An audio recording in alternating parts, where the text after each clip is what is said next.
Alright, so this video is all about how to use quotation marks. So that's the big question, right? How do I use these things? Well, they have several uses. The first one is for dialogue, another one is for citation, and then the last one is to emphasize some words. So let's start with dialogue. You use quotation marks to show exactly what someone said. For instance, John said, comma, quote, I will be late, period, quote. That's exactly what John said.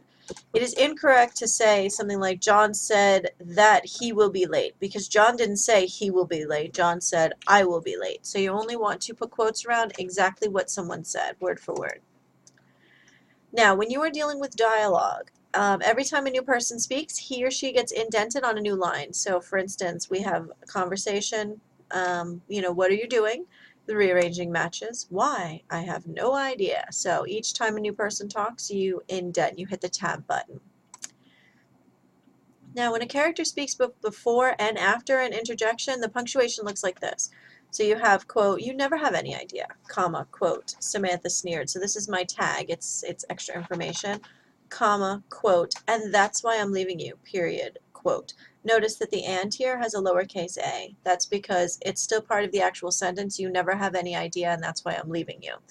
And then we have the same thing down here, right? You can't leave me, comma, quote, because if you do, who will organize your things, right? So you have, notice that the tab in for a new person speaking, and then this is our margin line. So you want to watch out for that. Now, if you have a lot of text and it's not conversation, that's fine. It can just stay in the same paragraph. So you end up with, Samantha glared at him.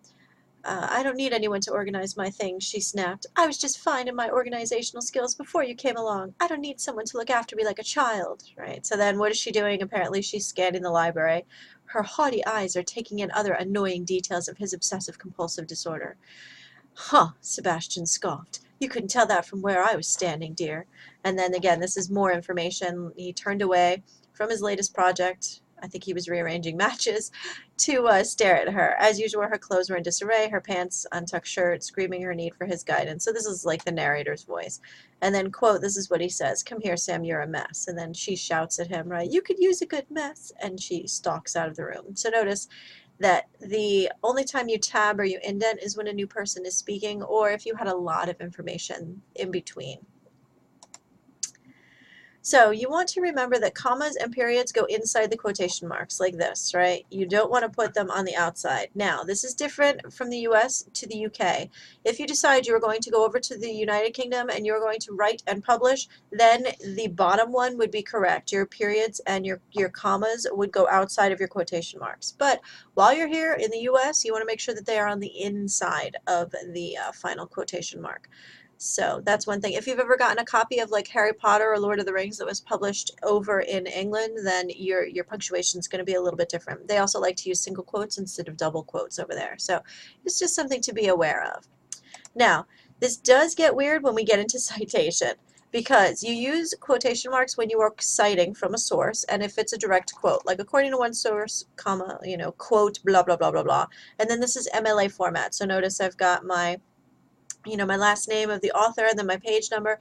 My final piece of punctuation goes at the end of the sentence, not inside. I know I said that periods and commas go inside, but when you are citing something, the final sentence punctuation always goes on the outside of the actual citation, which is this Smith 35.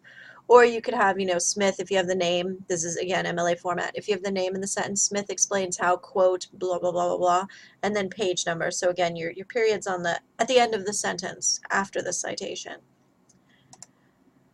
Now, you want to make sure when you are using quotes that you integrate them into your own sentence. If you don't, if you just drop a quote in like, this has been happening for years, quote, quote, it's called an orphan. Why? Because you have not shown your quote any love. It's all alone in the world. It hasn't been introduced. It's just dropped in there in the middle of nowhere. No one cares about it. So what you want to do is make sure that you integrate your quote. You want to show your orphan some love. So you have an introductory phrase like, many sources agree that, or this guy says that, or the statistics show that. So you want this like tag phrase to introduce the quote so that the quote's not just hanging out there by itself. So you've got your final period punctuation on the outside here, right? Now, if this weren't an orphan, I want you to take a look at this. We've got an exclamation point because the exclamation point is inside the quotation marks, but that goes with the actual sentence. The whole sentence still gets a period. So that's one of those quirky things with quotes and periods and end of sentence punctuation when you're dealing with MLA format. Also in APA format, that happens too.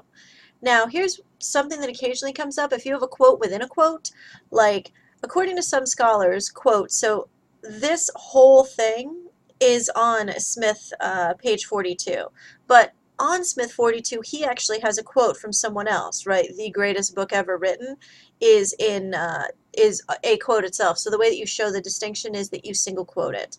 And this is like an infinite loop. You have double quotes on the outside, and then you have single quotes, and if for some reason you have like a quote within, it would be double quotes again, and then single quotes, so it just kind of keeps going in the more you use it. But single quotes are when you're quoting within a quote, on, if that happens.